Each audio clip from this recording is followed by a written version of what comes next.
All right, and good morning, and welcome to Main and Center here on WBTA 100.1 FM, 1490 AM, 106.1 FM in Leroy. Pete Zaller here with Jim Ernst and Mitch Hurst, and we have a very special guest calling in today. We have Jeff Keith from the band Tesla. Jeff, how's it going today? It's going great. Hello, everybody. Jeff, so you guys are coming to Darien Lake here in a couple weeks. You're going to be here on July 18th. And I think what better way to open up talking to you here? You guys actually have a new album coming out the day before you perform at Darien Lake. It's going to be mostly covers on that album from what I've been reading up and the couple songs I've heard off of it. But yeah, tell us a little bit about the new album. Yeah, it's a covers record, and we named it Homage because it's paying homage to what we feel is some of the greatest singers in the music industry, and a lot of stuff that we grew up on, and we just thought it'd be a great idea to. Well, actually, Brian Week said, "You know what, Jeffrey, we should make an album where it's all about your voice." And so next year we started off by doing an Elvis song. Freddie Mercury with Spread Your Wings, and Paul McCartney, James Brown. We covered it all. Country, David Ruffin. We got soul, R&B, country, rock and roll. We just tried to cover it all, and like I said, what we thought was some of the greatest singers out there, and so this is some of the greatest bands out there. So this is just like an all-around in general cover album. It's not just like a throwback to old Tesla. No, it's not like reel to reel. It was more like stuff that we, cut our teeth on and we kind of grew up on playing and stuff. But this was, to pay homage to, like I said, some of the greatest, what we feel some of the greatest singers out there and stuff. So we had a lot, just so much fun doing it, and couldn't be more honored covering some of these songs. And we also wrote an original song called Never Alone. Okay, so I wanted to actually ask you a little bit about this, Jeff. So we're currently calling in from Batavia, New York, in Genesee County. We're right near Darien Lake. We're actually the only radio station in the same county as Darien Lake is, but it's a pretty rural area. And when we were preparing for this interview, actually Mitch found a country EP that you did at one point in your career. You had the George Jones Band backing you in that. We listened to that actually a little bit. We liked a lot of the music off that. But kind of from you, you're from Arkansas. Do you kind of have like rural country roots? Oh, absolutely. As a matter of fact, I did an EP with Kent Goodson, Pat Boone from the George Jones Band. And as a matter of fact, Kent Goodson played all the keyboards and piano on the Homage record. So, we've, from what I understand, we've never had anybody come in from the outside. And Kent Goodson's such a great guy, such an awesome musician. And he came in and played all the keyboards and piano, and it came out fantastic. No, that's really cool. We were listening to that. That was very interesting. But you mentioned it. You're covering all these different acts. Sam Cooke, Elvis, Freddie Mercury. You've always had one of the most recognizable voices in rock, I feel like. Does doing these covers kind of force you to approach your vocals differently a little bit? Doing these covers. Well, there's songs that you want to try to play as close as possible to the arrangement that it is, and then of course you got Frank Hanna coming in with guitar and Dave Root, and you got so putting our Tesla stamp to it, and some of it was a challenge, but actually it was more fun than it was a challenge, and it was just great. I mean, how can you go wrong singing Sam Cooke and David Ruffin and Ronnie Van Zant?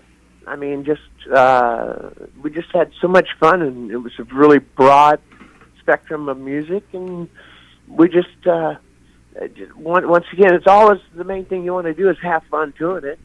And fortunately, my voice is still holding up. I'm still able to sing, and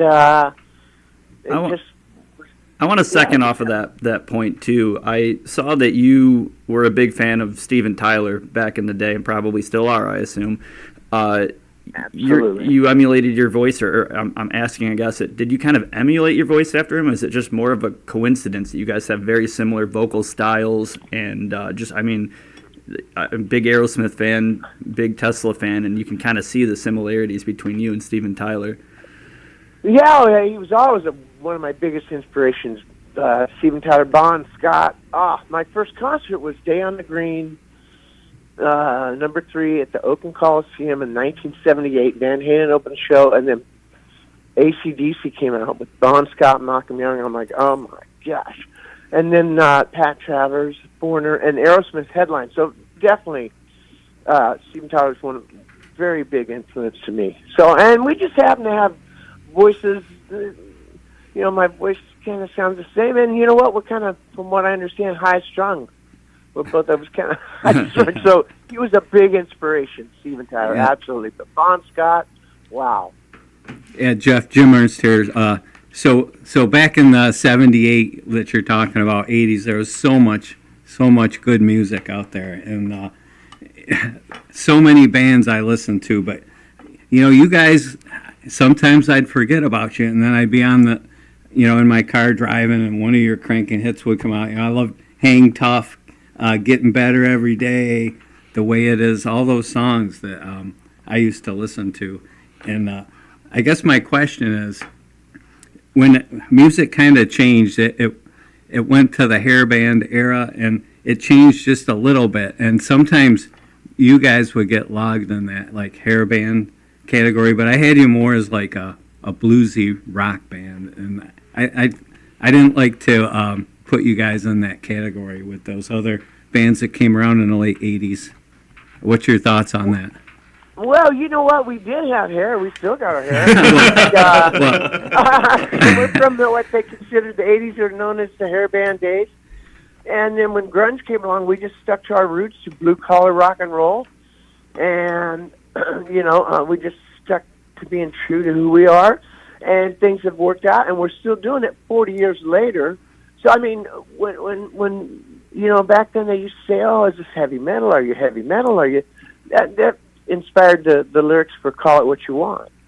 So yeah, it's just good music. Yeah, because hey man, I used to think Black Sabbath was heavy metal, and I mean, so it all depends on who you're asking what they think it is. But yeah, we're a blue collars rock band from the '80s. We had the hair, and we were fitting right in, but sticking to our roots. And, like I said, and then grunge came along, and people were like, what are you going to do about the grunge? And we're like, hey, we're just going to be Tesla, and so we're still Tesla to this day. We're having fun doing this. I mean, this project for this new record was just a blast because, we got to step even farther outside the realm, to do, like I said, Elvis, all this kind of stuff, James Brown and Hank Williams. So, and Kit Goodson, he played a big part in playing with them keyboards, and Brian Wheat, he's kind of spearheaded this whole thing.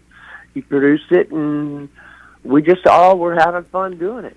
So I'm glad you go wrong. I'm glad you brought up that point about "Call It What You Want," because it's the only. I mean, rock is the only genre where you see that, where there's just everyone has to have a very specific name for every little type of influence, or that you don't see that in country as much, or like R&B and all these other genres. It is just rock and roll. I mean, we all grew up on it. It doesn't matter what decade it was, or how heavy it was, or how soft it was. It was just rock and roll.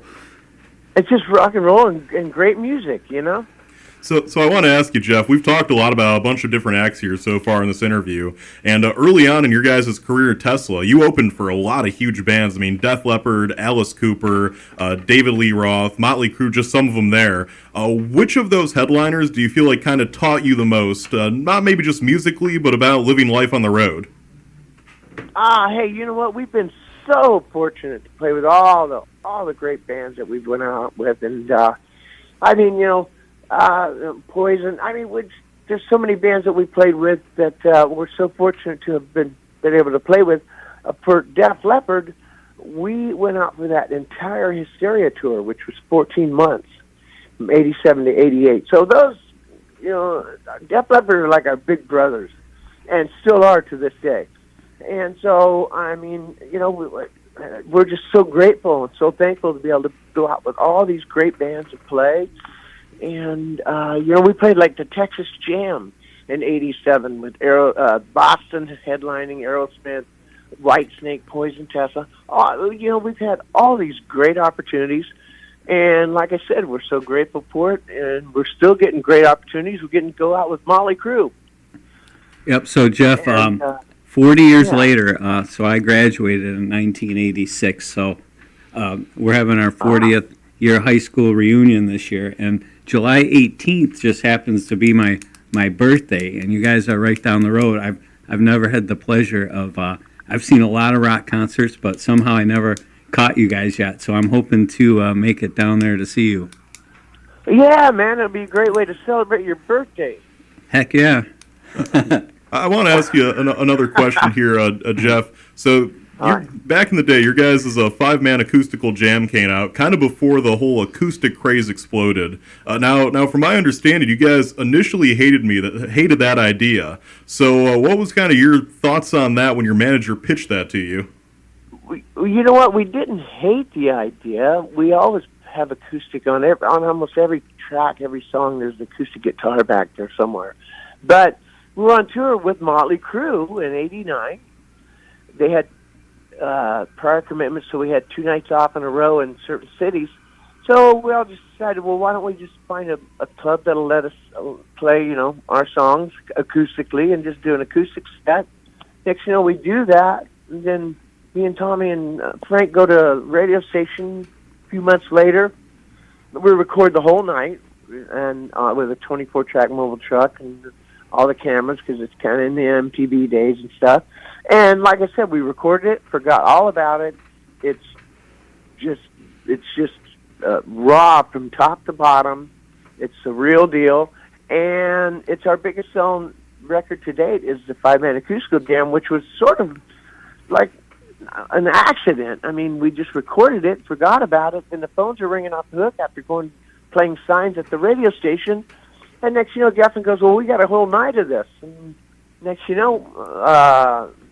put it out, and and it, like I said, it's our biggest selling record to date. And so sometimes, we've been known in our headlining sets to break it down and bring the stools out for a couple songs in the middle of the set.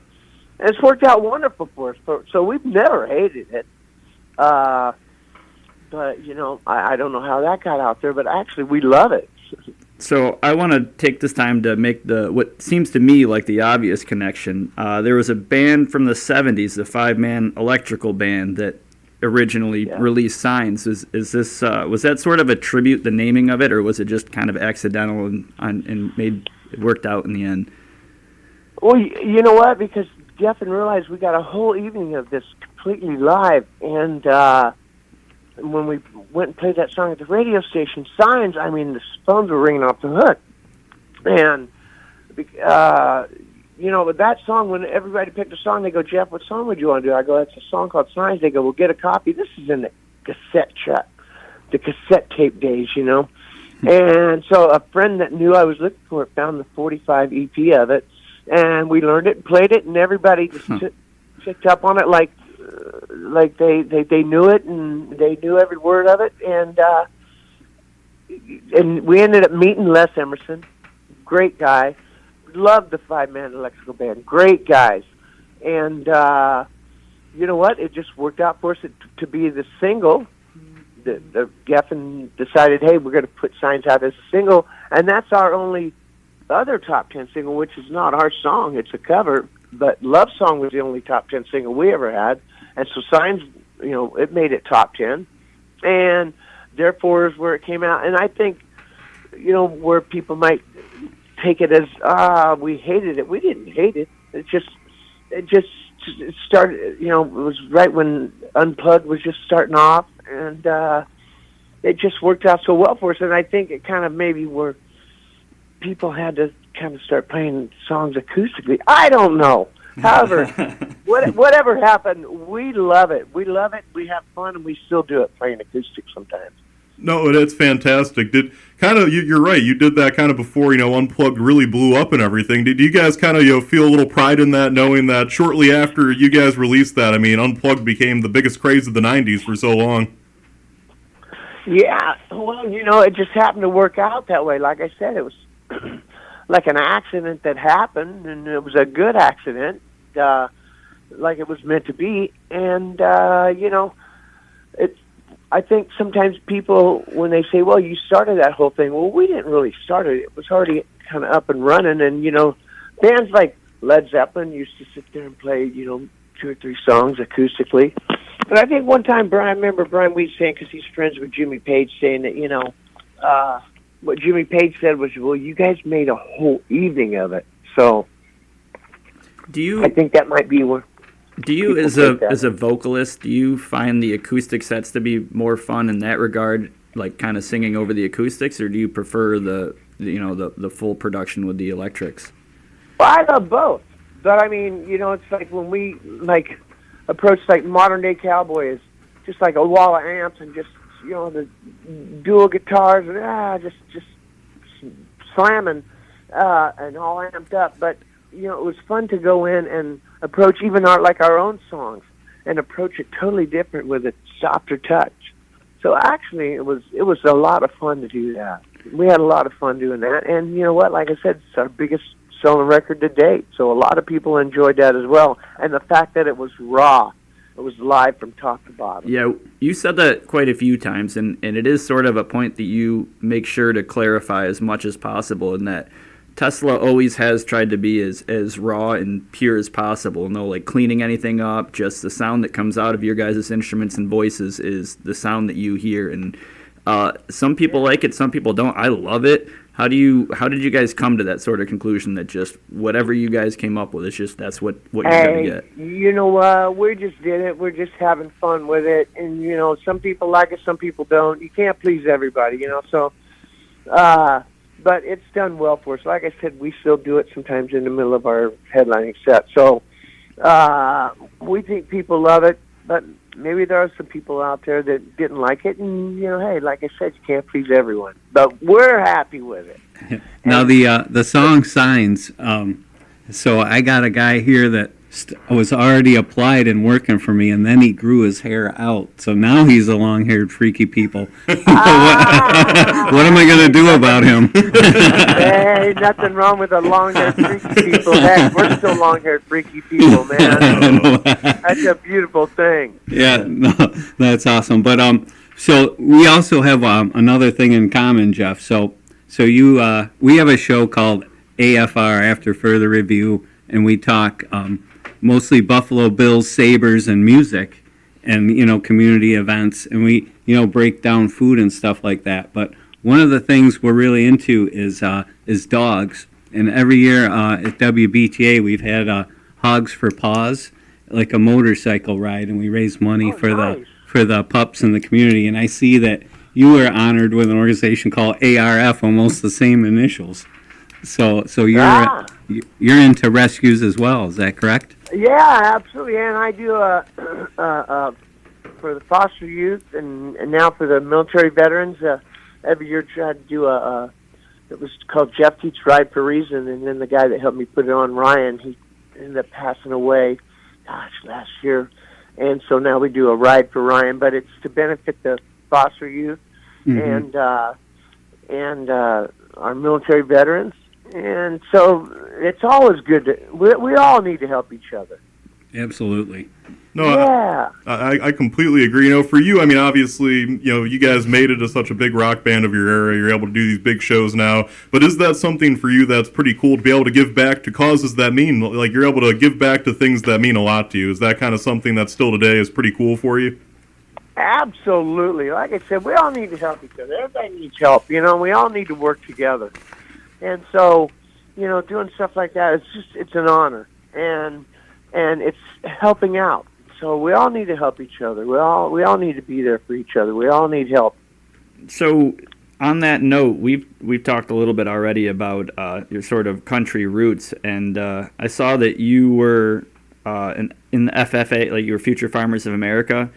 Yeah. How did that? Is that like? Did that like play any part of like your career or any? Or was that just something that you grew up and it gave you sort of the background, the sort of behavior, like what shaped you as? Well, I've always grew up to country music. My dad was in a little band at Georgetown Hotel we lived in back in the 1960. We moved to Georgetown.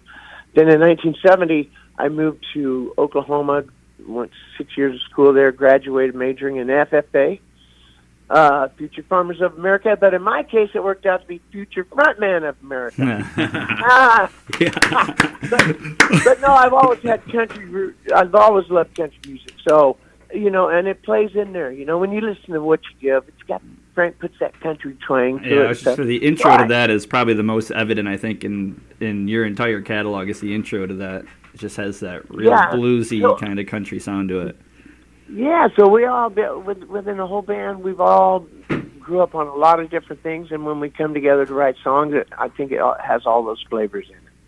Yeah, Jeff. So I bought this radio station 3 years ago. I'm an old '80s rocker, but I bought a station that's the songs you know and love. It's kind of easier listening type, but I've been gradually getting the volume up a little bit. So I did add, with you coming to town, I did add a couple of your songs to our music library. So I'm going to see how that goes with our elder listeners.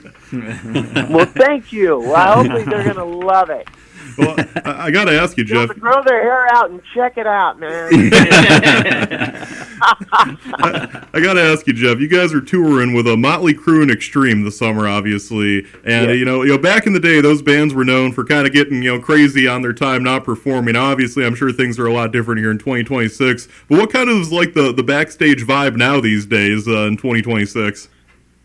You know what? Hey, man, we've got a few years under our belt, so you know what?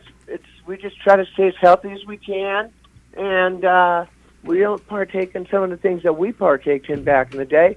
But you know what? We just try to stay healthy, keep it real, have fun. People, play music, songs that we wrote from the heart, and play them, and people, we think, pick up on that. They see we're having fun, they're having fun, we're feeding off them, they're feeding off us. And we just have a blast, man. So grow your hair out and come on down. Let's rock out.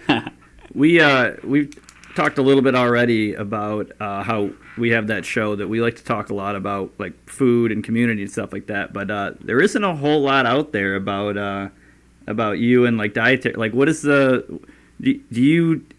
are you responsible with the way you eating on tour, or are you just going to Burger King as soon as you get to the bus or whatever? What's the dietary culture like with Tesla?